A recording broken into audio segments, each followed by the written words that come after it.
spring of 1820.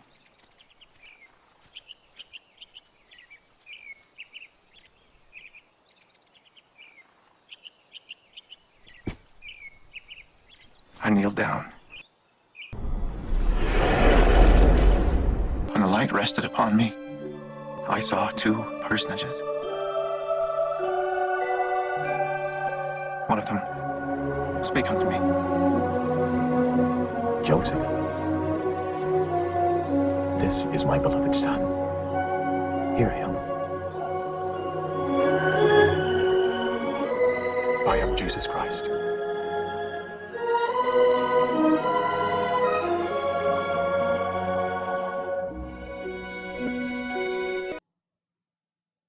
As a child, I loved this story.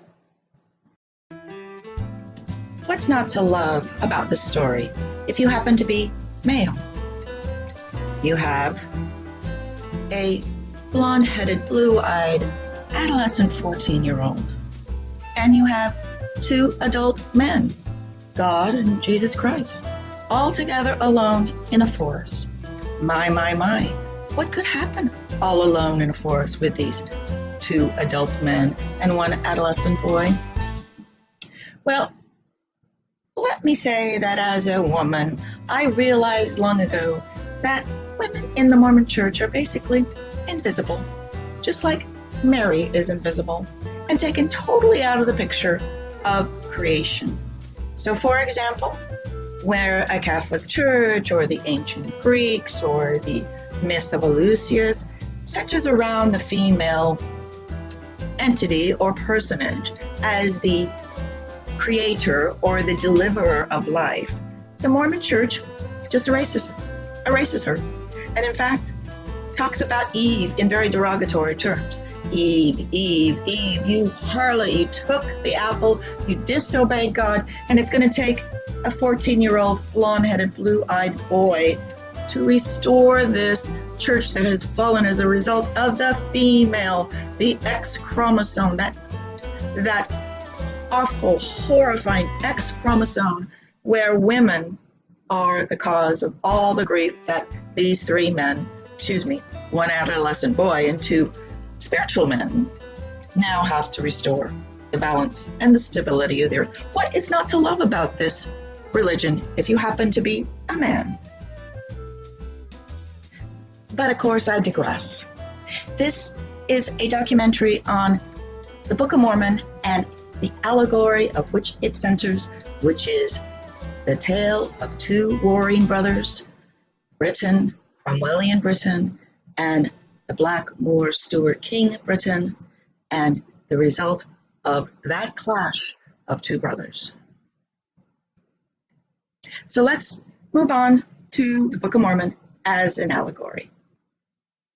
While doing genealogy on my own family, the John Joliffe family, the British Levant Company, our family goes back to the Queen Elizabeth I. John Thomas Joliffe, our common British ancestor, accompanied and was the attendant to Charles I at his execution. While doing the genealogical work on my own family, the Joliffes, I discovered some interesting parallels between Joseph Smith's family and my family. Both were instrumental in Britain, and both, I believe, were part of the Levant Company, or they were called the Turkish traders or the Ottoman traders, that were given the charter by Queen Elizabeth I, and I will now outline for you some of the interesting parallels of Joseph Smith and some of the interesting breadcrumbs he left for us in the various stories about how he was chosen and discovered the golden plates and the Book of Mormon on the hill Cumorah. So in doing so, I want to remind you of the following. Biblical scholars, Jewish scholars, and Catholic scholars have long stated that the Holy Scriptures should be read on 4 levels. First, there's the literal story or the literal interpretation. Second, the Holy Scripture provides a morality play. It gives us good principles to live by and for a community to abide by. Third, it should be interpreted on its allegorical level.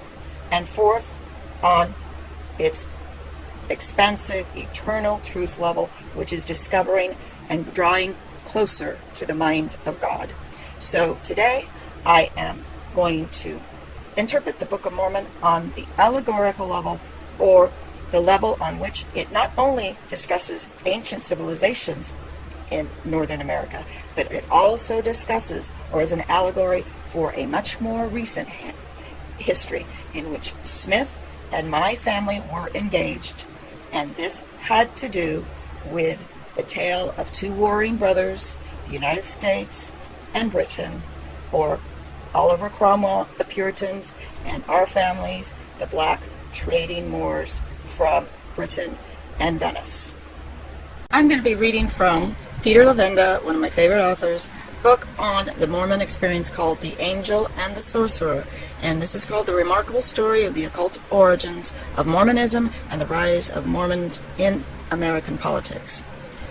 As I was reading through this book by Peter Levenda, and he reviews all the magical and occult roots of the Smith family, which has already been outlined by Mormon scholar Michael Quinn, which came to a shock to many of us. But once you start to understand the roots of occultism, which springs out of a desire of certain people to study nature and to study God and to study science, well aware that the Catholic Church and its Inquisition was going to persecute these scholars, that the scholars throughout the Middle Ages wrote their findings of nature into a code or a magical system in which they camouflage their actual experiments of science to avoid the Inquisitors' punishments.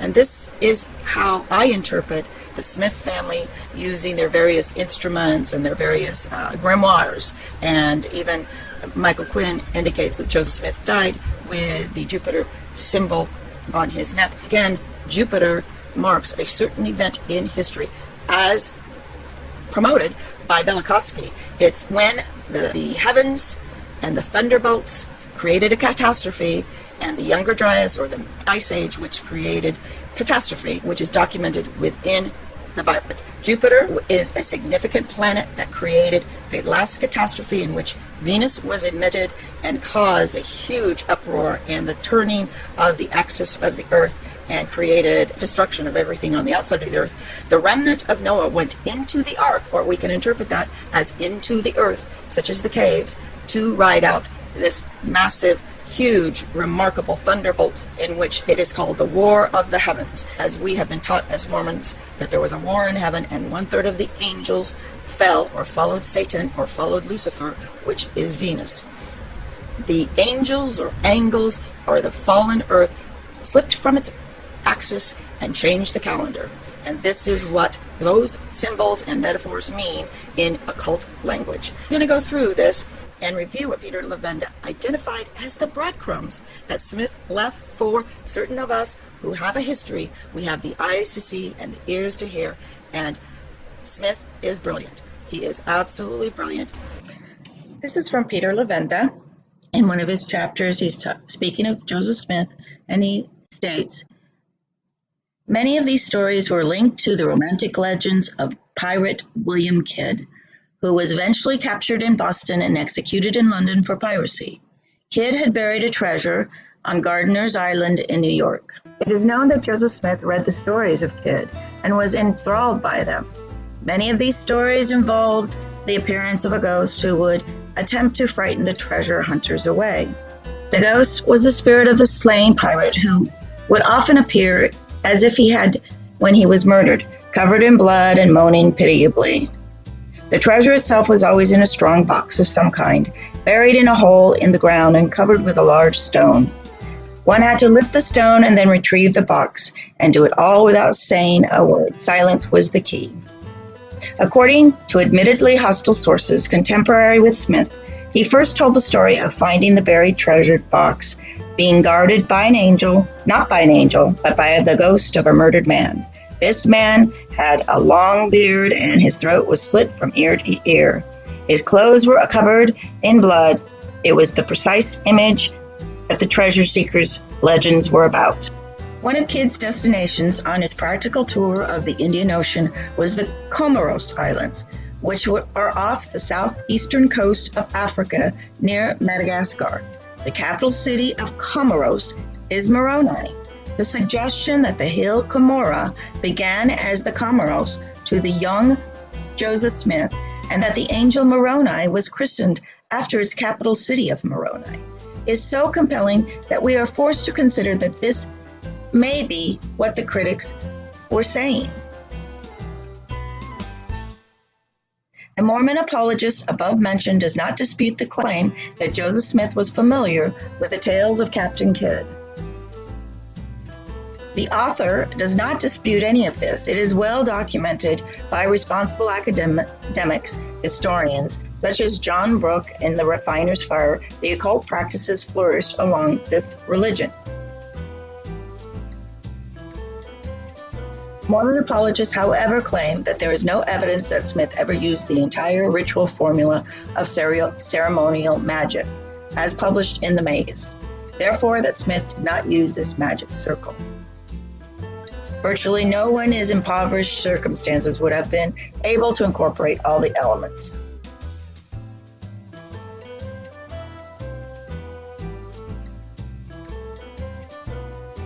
Now, one may look at this initial story attributed to Smith by several critics that were contemporary with Smith as a fantasy of an adolescent boy and his interest in pirates and treasures. Or, as I contend, one might see this as code communicating to others who are in Smith's situation, code to say, hey, common brothers, we are one.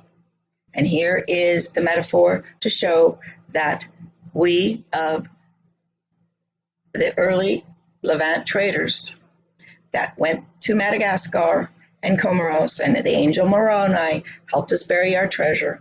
These were our trade routes. And I believe that is a more rational explanation of this passage dealing with Captain Kidd and Joseph Smith's Hill Comora, or the island of Comoros, near Madagascar, and the capital city of Moroni on the island of Comoros, which were the Levant traders' trade routes. My stepfather was a stone, and he identified himself as a black Irish. Now, he was basically, his skin tone was lily white, much like the Osmonds. Really black, dark hair with white skin, but he was considered by Britain during the Irish potato famine in Queen Victoria. His black hair and dark eyes were considered to be indication of black blood within his lineage, and he was expelled, not only due to his obvious interracial character as viewed by Britain, who were lily white, they considered themselves. Hence, Cromwellian Puritans, meaning of pure blood or pure bloodlines, not interracial bloodlines. However, it was very convenient to use race as a basis for ridding one of a population, because Britain needed Irish lands, and so they wanted to get rid of all the population there, so they caused a famine, which is their favorite method of killing people, and then allowed passage of these black Irish over to the United States. So here's Irish Central, and I think we can, using this to extrapolate, we can see how they defined the black British who were exiled under the Stuart kings, which I contend were interracial Blackmore kings. The term Black Irish has been circulated among Irish immigrants and their descendants for centuries. Yet, as a subject of historical discussion, it is almost never referred to in Ireland. There are a number of different claims as the origin of the term, none of which are possible entirely to prove or disprove. The term is commonly used to describe people of Irish origin who have dark features, black hair like my father, a dark complexion. Of course, he did not have a dark complexion, but he had dark eyes. This was my stepfather, known as a stone.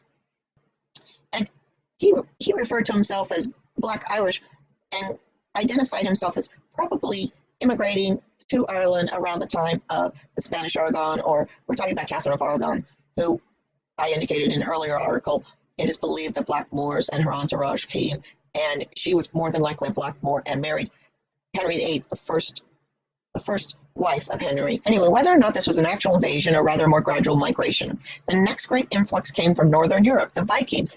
Can you imagine the Vikings? And of course, the Vikings were the first Northern Europeans to establish trade routes around 6 to 800 AD from North America through Greenland over to Denmark and Russia. And it was an active trade route by Viking ships who were known as some of the greatest seafarers of the day.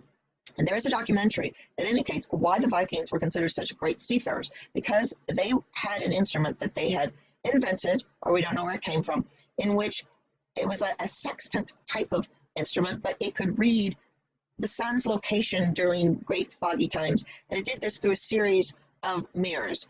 And this is what attributed to the Vikings' ability to cross the North Atlantic during fogged, socked in gray skies, because through these dense fog, this instrument that they use, using mirrors, they could identify the location of the sun in the sky and therefore know how to traverse the sea and end up at their identified location, which was Greenland, because they were able to sail during the day and at night without the stars. Now, just as a point of interest here, Joseph Smith identified this instrument used by the early Lamanites and Nephites coming over with Laban. He indicated that they came over in ships using the liahona. The liahona, I believe, refers to this Viking instrument, which was able to identify the location of the sun during foggy, socked-in periods, long days of total fog at sea. Okay, the great influx came from Northern Europe, with Viking raids occurring around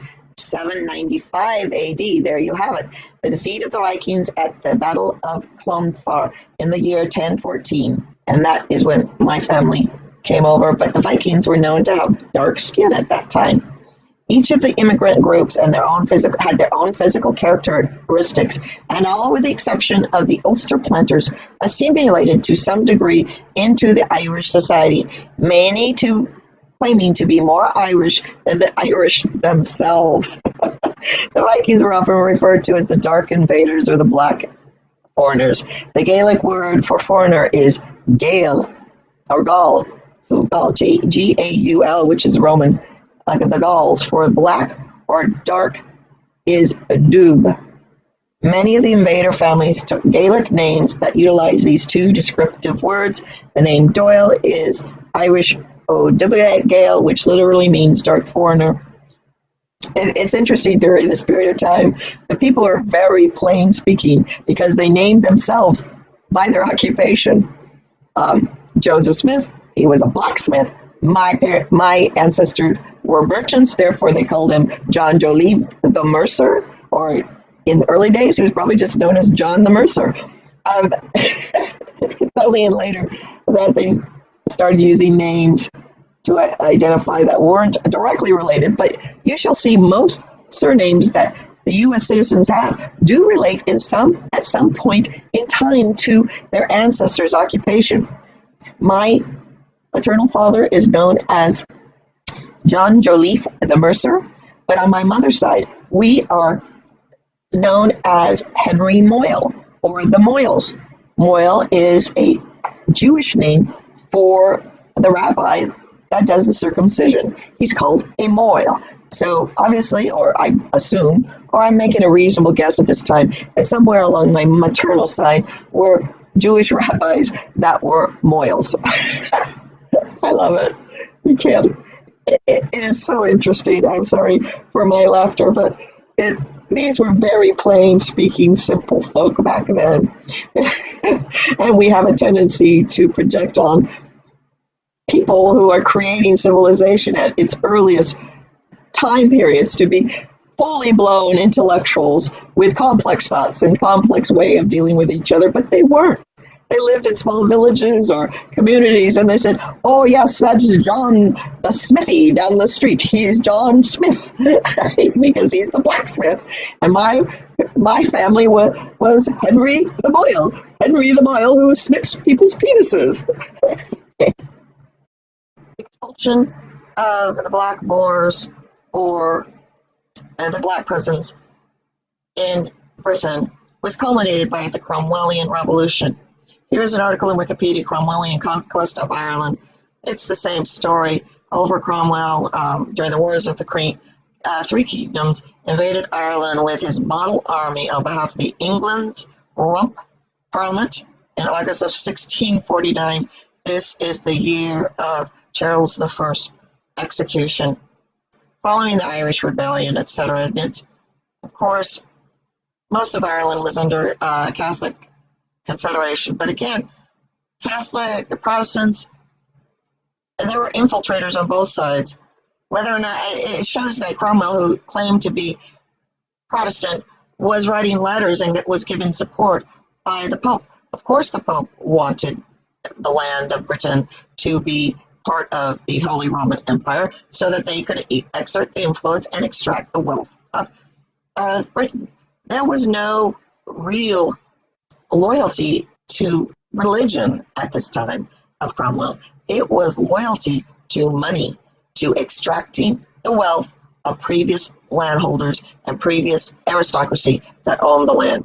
These upstarts called Cromwell, these Puritans that were lay people supposedly, came in priestly garb, but they were basically pirates, and they were basically gypsies, and they were there to overthrow the existing rule of Britain under the Tudor Queen and the Stuart Kings, and they were there to steal the wealth, and they did. My family left during this period of time, and the property records of my family's holdings also show that they were forged and property was given over to these Cromwellian upstarts that were there just to steal, not only steal the property and the land, but also stole the titles. It's called identity theft, and it stole the titles. And we now have the Jollifes living in London, but these were imposters. They are imposters since 1549.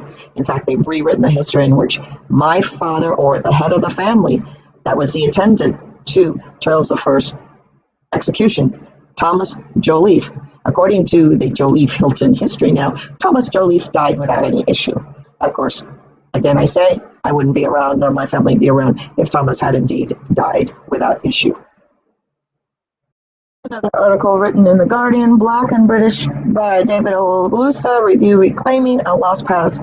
Of course, this British, long-term British, black presence in Britain has been completely wiped out by the lily-white Cromwellian Puritans that came over from the Netherlands and were sponsored by the Pope and the Sabbatai CV. And I have previously shown a letter between Cromwell and these, they call them crypto Jews. They're fake Jews, which are basically Satanists, and they can be traced back to Sabbatai Sevi, who is a fraudulent messiah, and 1/3 of the Torah Jews during a certain period of time converted to Sabbatai Sevi Satanism, which basically is a religious philosophy that in order to hasten in the return of the Jewish Messiah, Jews must turn to the dark side and do evil every day, because that will use up all the energy of the earth. And in order to save the earth when it finally has lost all of its positive energy, the Messiah will come running in. That was the myth that Sabbatai Sevi used.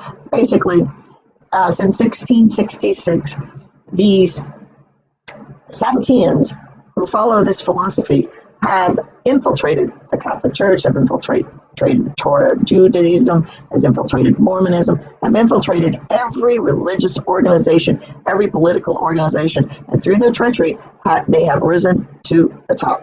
It is my strong belief at this point in time, based on reasonable evidence, that the top 10% of every organization that is well financed, in other words, there are organizations that are not financed, but those that flourish and have long-term financing, such as, well, let's use the Mormon Church under Brigham Young.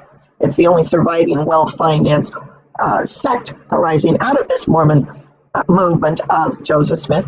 And of course, it has all the indices of Sabbatean Satanism, such as militarism, such as Brigham Young practicing open cannibalism in his blood atonement philosophy, which is basically to get rid of your enemies by slitting their throats and drinking their blood. This was a ritual that Brigham Young openly promoted and practiced, and it still is a blot on the Mormon heritage, because there are still Satanists, underground Satanists, practicing this blood drinking and using as an excuse Brigham Young's philosophy and promotion of blood atonement, which it just really is an assassin's technique of getting rid of your enemies and then cannibalizing them for food. That's based on probably periods of time. Snow imprisoned cave dwellers that use their own children as food, such as what bears do. A bear will eat his own offspring when and if there is a famine and there is no food around. And also, as we have seen, humans resort to cannibalism when, in fact, there is a famine or food is scarce because of weather, such as Siberian snowdrifts, what occurred during the Younger Dryas or around 1500 BC with an instant ice age. We can see remnants of human populations resorting to cannibalism, and once the cannibalism is introduced into a starving population, quickly insanity arises, and that population, it basically genocides itself through cannibalism. And that, I believe, is nature's way of taking care of overpopulation when and if a famine through certain weather patterns does exist within a given locale. Cannibalism is the last dying ember of a dying human community within a location on the globe. But here is Black and British by David Ogalusa. And I'm just going to read this very quickly, and you can look on the internet. There's so much written about whether there were blacks present in England, how long it was. I mean, there's pro and con. I basically, because of my background, believe that the black moral presence was there since Roman times, and my family, who are French Huguenots, immigrated during the Norman Conquest, as our family history states, that I came over to England as early as the Norman Conquest of 1066. That is a long time. That's 500, 600 years until Cromwell came in, supported by the Pope, supported by the Netherlands, and genocided the black Moor population and then sent us into exile, and we ended up in the United States. You see, up until the 18th and 19th century, slavery in Europe was based upon the Roman system, which was not based on racial origin or traits. It was based solely upon indebtedness, much like an indentured servant. Therefore, if you became indebted, you had to work off your debt to the person you became indebted to. And that was the basic form of slavery. It was not based on whether you're white, black, Chinese, Asian. Abolished slavery. What they were abolishing was this indentured credit form of slavery. But they instituted, only in America, the African slave trade, which was a surprise to the Americans, who worked for close to 100 years to abolish this most terrible form of slavery, which was based solely on race and solely on the African slave traders. Show you more pictures as we go through here of different people, different paintings from the era, and quite noble paintings. And black traders and black moors were well known in Europe and in Shakespeare, as you know. Bella was a black moor. But what I'm trying to convey here is that having black blood or black traits did not render you a lower class. In fact, many are high status. And I want to just point out something which I will, in the second half of this biography about the Jollies and the Jollies, about Queen Elizabeth and the Levant Company. The Levant Company was given a charter by Queen Elizabeth to trade with Constantinople and Istanbul. And our family was deeply related to the Levant Company. In fact, John Joliffe and William Joliffe were known as Turkey traders. They traded with merchant ships and traded with the Ottoman Empire and brought silks and goods and all sorts of products to England, and they were given the charter. This was a company that was a predecessor to the East India Company and the Dutch India Company. And as I will show you later on, this Levant company was made up of people and merchants who just wanted to do trade. They did not want to colonize or invade any countries. They wanted to respect the boundaries of the countries. And Queen Elizabeth also was of that mindset, that people should respect each other's boundaries, but that we should have open and free trade, which seems to be, to me, a feminine idea, because the greatest trader in the Egyptian Empire was Queen Hatshepsut. She presided over a period in Egypt where they traded rather than had wars. And the peaceful trade between Ethiopia, between the Mediterranean, among the Levant, among Syria, provided probably the most prosperous era, the Egyptian Empire. So too, Queen Elizabeth's reign is also looked upon as one of the most prosperous reigns of the British Empire. She was a very smart queen, and our family was related to her based on the Levant Company, which our relatives, the Jolliffes, were intimately connected to. Article in The Guardian regarding the Levant Company, written by Mr. Mathers. The name of the book is The Pashas, Traders and the Travelers in the Islamic World by James Mathers. So our forefathers, the Jolliffes, were called the Pashas. And Mr. Mathers has written a book, and The Guardian reports, long before oil dominated Western interest in the Middle East, these exotic goods lured English traders into the Ottoman Empire. In 1581, a group of London-based Turkey merchants received a royal charter granting them a monopoly on the Ottoman commerce. The Levant Company, as it is called, established factories at Constantinople, Smyrna, and Aleppo, and developed a profitable import business based primarily on silk fabrics. As you recall, our family in England did trade in silk. Oddly enough, and I do love silk still, so anyway, and oddly enough, currants. Yes, currants, the berry, the brown gold of their day. So central was the commerce to the Anglo-Ottoman relations of the Levant Company also managed England's diplomacy in the region, making it almost a quarter millennium the primary conduit for the English encounters with the Middle East. And then let's go down. Mr. Mathers creates, like many modern expats, they created the Pashas, a self-contained little Englands in the Levant, hunting, playing cricket, and drinking to excess.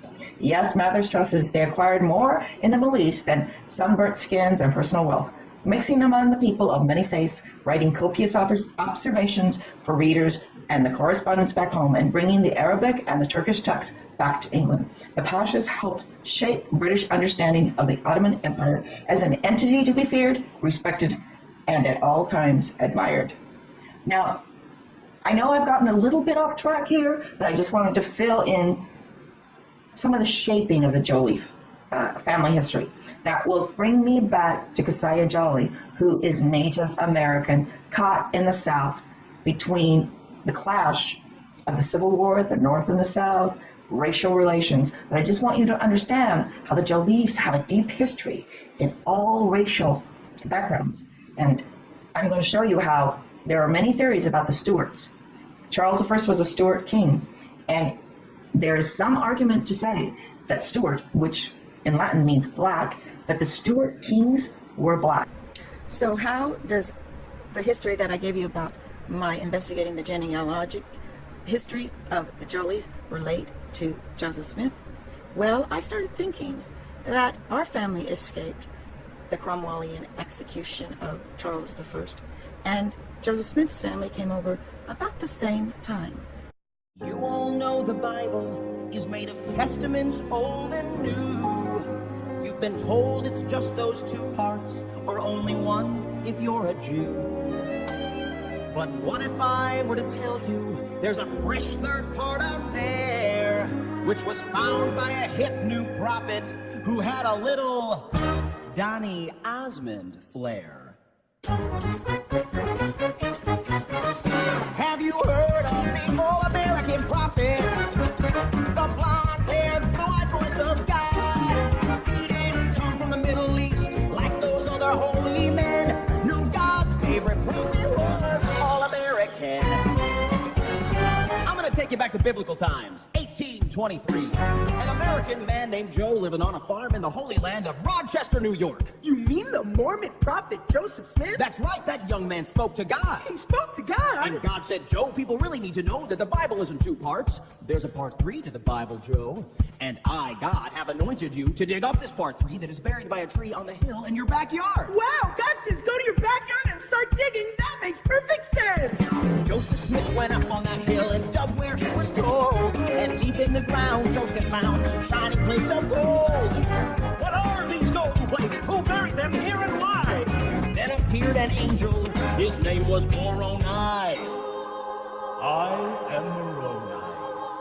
The all-American angel.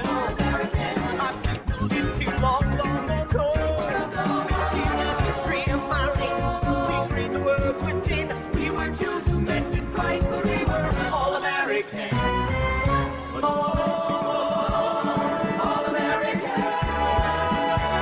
If you order now, we'll also throw in a set of steak knives. All-American. The Book of Mormon project, seen as a project of assimilation. A plan generally known by all early colonists. The plan to assimilate interracially the Native Americans and the indigenous Black Americans into early colonial culture. This was done by my family, who had Native American line. Also, we have a history of a Black Joliffe line that is in the Caribbean. You can see this by John Adams, whose mistress was Black. You can see this by Jefferson, whose significant other was Sally Hastings, a Black woman. All influential people of early colonists were interracial partnerships. The division occurred upon the visitation of the lily white George Washington and his sidekick Hamilton, who was known as his, shall we say, pederast page boy. They came from the Caribbean, married a wealthy widow, Martha Washington, and generally took over the Revolutionary War on behalf of the British banking establishment. And it's been that way ever since. Entry for John Joliffe. John Joliffe was an anti-slavery lawyer who attempted to prosecute the kidnappers of Henrietta Wood in 1853. He worked with other area attorneys like Salmon Chase. Joliffe, together with James Birney, also defended George Washington McCreary, an enslaved man who escaped from Kentucky in 1849 and settled in Miami County, Ohio. In the case of Miller versus McCreary, when his owner found him in 1853 and had McCreary arrested, Black activists in Cincinnati rallied to his defense, applying for a writ of habeas corpus to prevent his removal to Kentucky. In September 1853, he was assaulted by pro-slavery Democrat Judge Flynn of Cincinnati Criminal Court, the same judge who earlier in that year presided over the cases of Rebecca Boyd and the kidnappers of Henrietta Wood in Ward versus Ward. The impetus for the assault and the fallout from what became known as the Flynn-Joliffe affair is discussed in Weisenberg, 1998, pages 95 to 98. He was later assaulted by a mob in Covington for his work helping fugitive slaves. He was also involved in the defense of Margaret Garner, 1856, and attempted to argue that the Garners had been freed by their visits.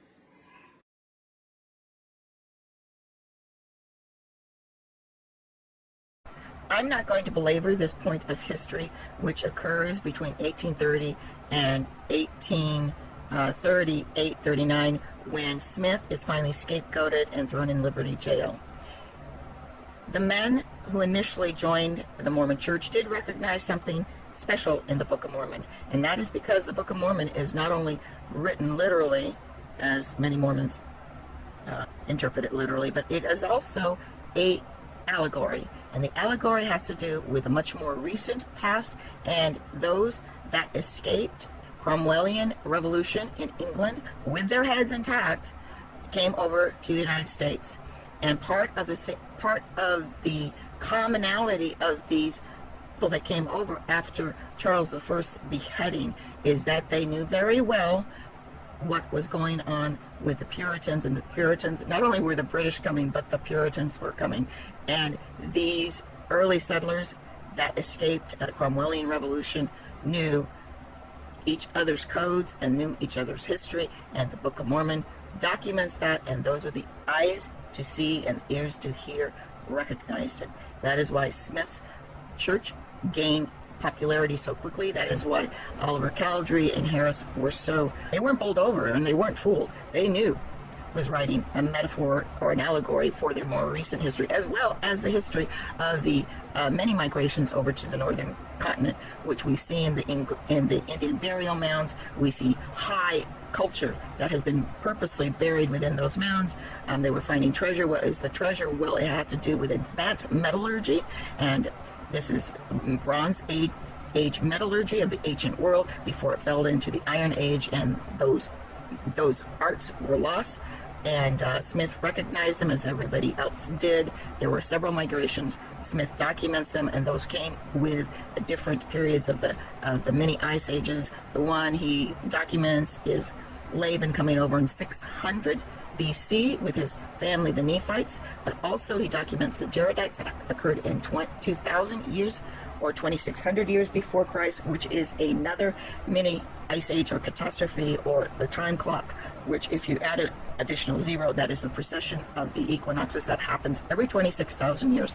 And the ancient cultures passed this information down to the people of the 19th century. Everybody was aware of the precession of the equinoxes, these catastrophes that happen like clockwork every so often, and this is called the rapture. And that is why the millennialism was so rampant during this period of time, because the clock was ticking away, as the clock did in 2012.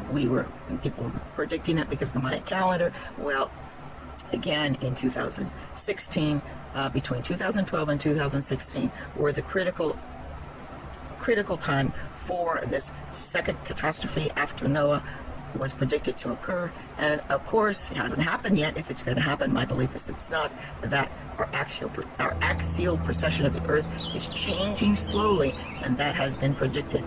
The Lord said after Noah he would not destroy the earth again, and that why?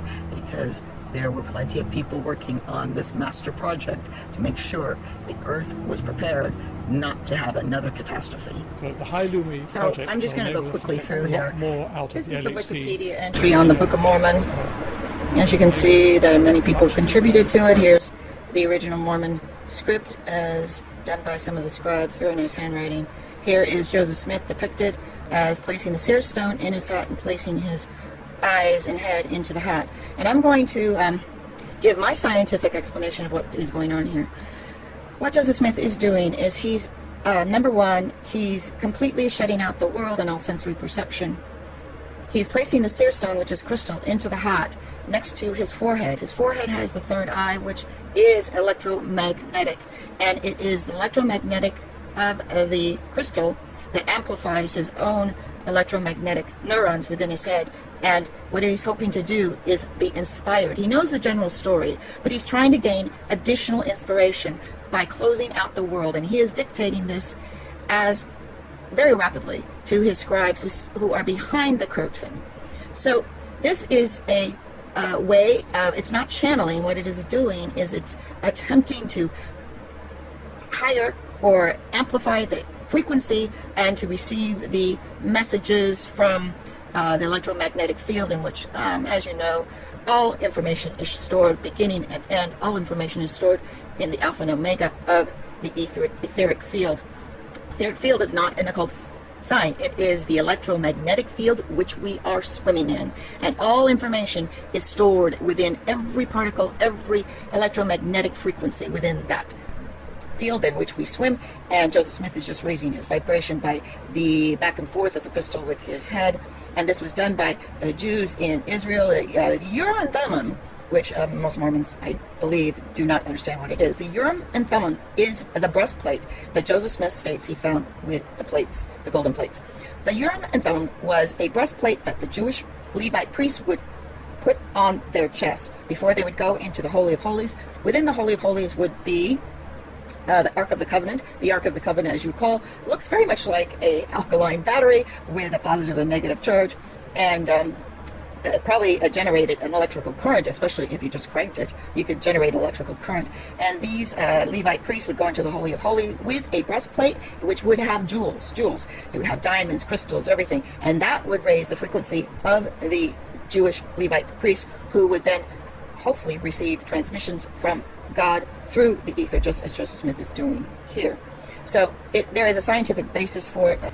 People who get electrocuted by lightning also have certain clairvoyant experiences. Most scientists who discover breakthroughs say it comes through a moment of aha or electrical activity within their brain in an instantaneous moment of insight.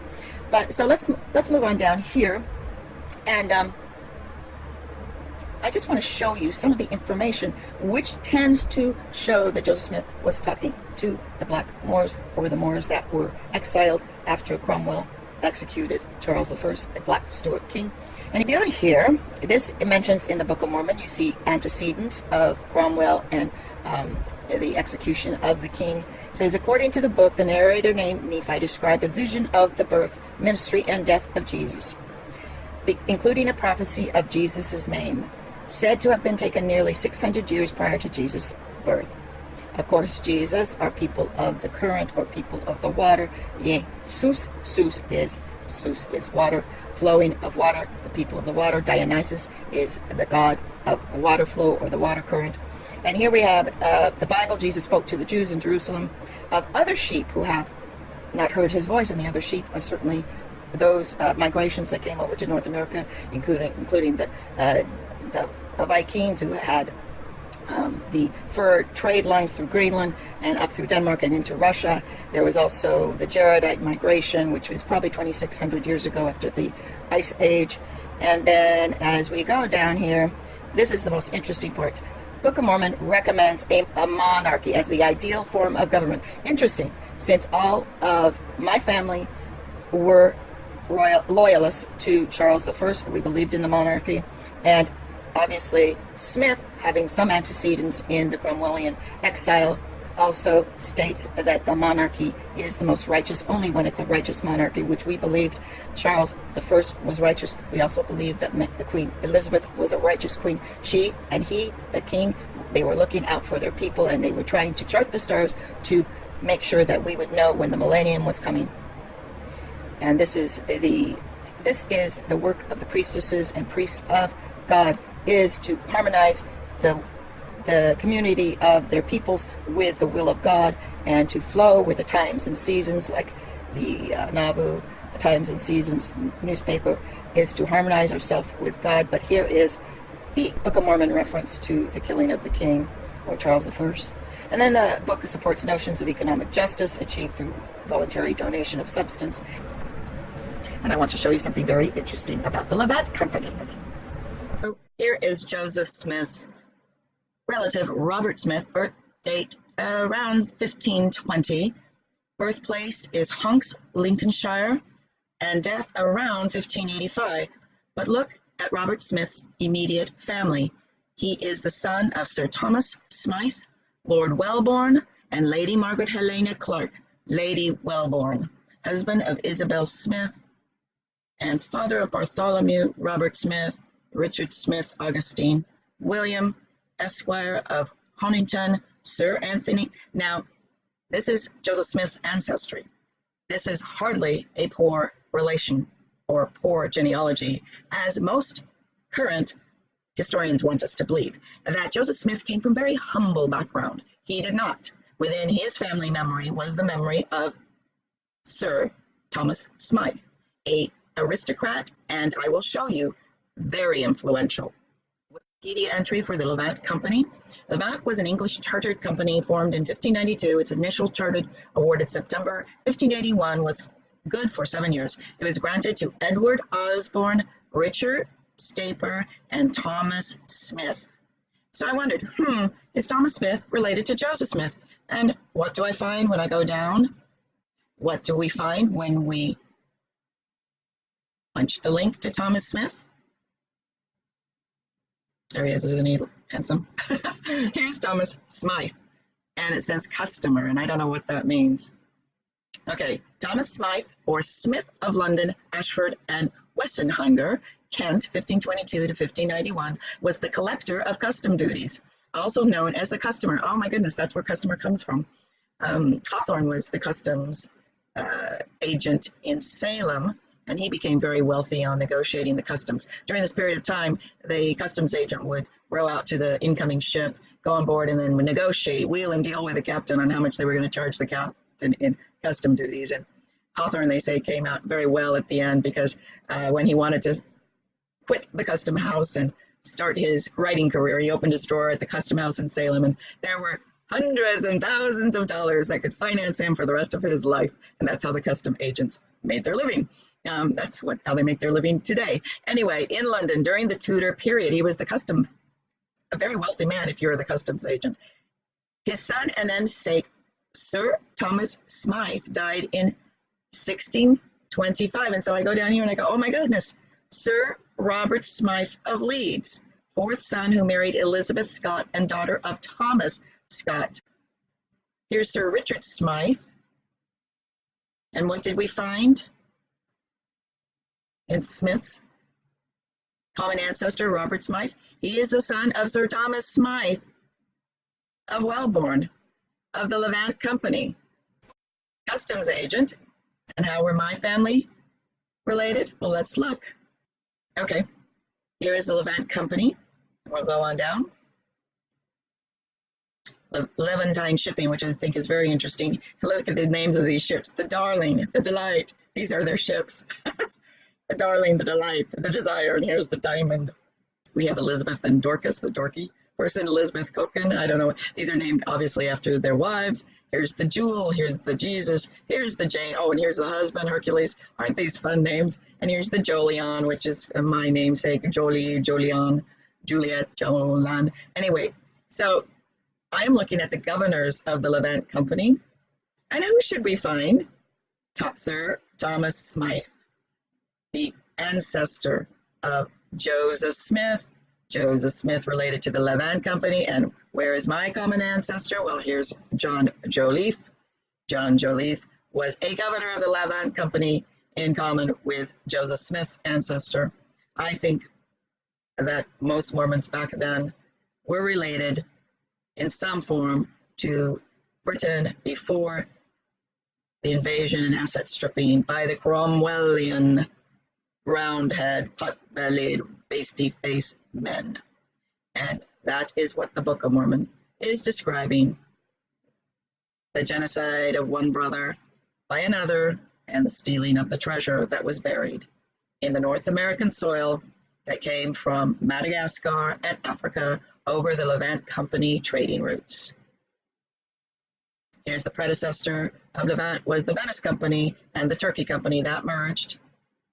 And the fate of the Levant Company? Dissolved. It's now defunct by 1825, right around Joseph Smith's age and time of writing the Book of Mormon. This was a great, great company that was asset stripped. And it is my contention that the Book of Mormon is an allegory describing the genocide of the Levant Company and all of the Turkey traders and Constantinople traders of the Levant. Number of employees, 6,000. Parent was the English crown. Divisions, Turkish, Levantine, Venetian, literal. And that's the connection between Mormonism and the early members of the church that recognized each other as family and as relatives in pre-Cromwellian England.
And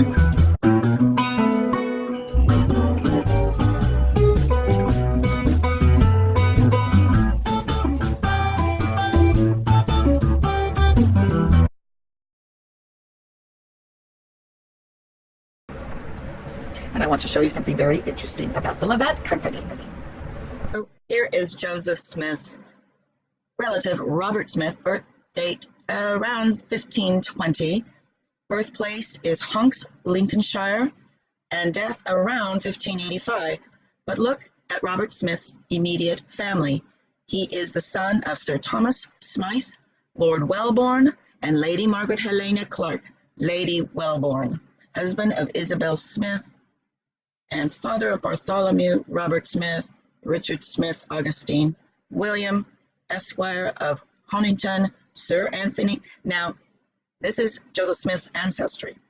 This is hardly a poor relation or poor genealogy, as most current historians want us to believe, that Joseph Smith came from very humble background. He did not. Within his family memory was the memory of Sir Thomas Smythe, a aristocrat, and I will show you, very influential. Wikipedia entry for the Levant Company. Levant was an English chartered company formed in 1592. Its initial chartered awarded September 1581 was good for 7 years. It was granted to Edward Osborne, Richard Staper, and Thomas Smith. So I wondered, is Thomas Smith related to Joseph Smith? And what do I find when I go down? What do we find when we punch the link to Thomas Smith? There he is, isn't he handsome? Here's Thomas Smythe, and it says customer, and I don't know what that means. Okay, Thomas Smythe, or Smith of London, Ashford, and Westenhanger, Kent, 1522 to 1591, was the collector of custom duties, also known as the customer. Oh my goodness, that's where customer comes from.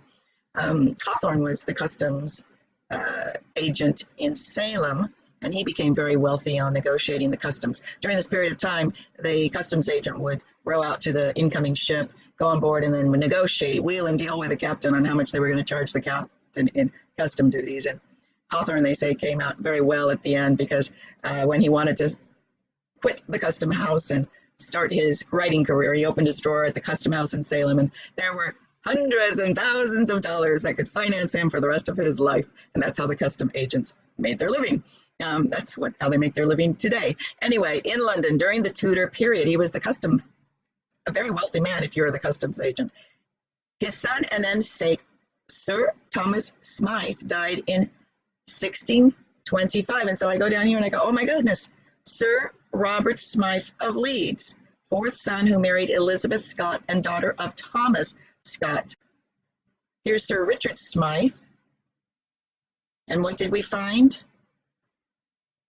In Smith's common ancestor, Robert Smythe. He is the son of Sir Thomas Smythe of Wellborn, of the Levant Company, customs agent. And how were my family related? Well, let's look. Okay, here is the Levant Company. We'll go on down. Levantine shipping, which I think is very interesting. Look at the names of these ships. The Darling, the Delight. These are their ships. The Darling, the Delight, the Desire, and here's the Diamond. We have Elizabeth and Dorcas, the dorky person, Elizabeth Coken. I don't know. These are named obviously after their wives. Here's the Jewel, here's the Jesus, here's the Jane. Oh, and here's the husband, Hercules. Aren't these fun names? And here's the Jolion, which is my namesake, Jolie, Jolion, Juliet, Jolan. Anyway, so I'm looking at the governors of the Levant Company. And who should we find? Sir Thomas Smythe, the ancestor of Joseph Smith. Joseph Smith related to the Levant Company. And where is my common ancestor? Well, here's John Joliffe. John Joliffe was a governor of the Levant Company in common with Joseph Smith's ancestor. I think that most Mormons back then were related in some form to Britain before the invasion and asset stripping by the Cromwellian round-head, pot-bellied, pasty-faced men. And that is what the Book of Mormon is describing. The genocide of one brother by another and the stealing of the treasure that was buried in the North American soil that came from Madagascar and Africa over the Levant Company trading routes. Here's the predecessor of Levant was the Venice Company and the Turkey Company that merged. And the fate of the Levant Company? Dissolved. It's now defunct by 1825, right around Joseph Smith's age and time of writing the Book of Mormon. This was a great, great company that was asset stripped. And it is my contention that the Book of Mormon is an allegory describing the genocide of the Levant Company and all of the Turkey traders and Constantinople traders of the Levant. Number of employees, 6,000. Parent was the English crown. Divisions, Turkish, Levantine, Venetian, literal.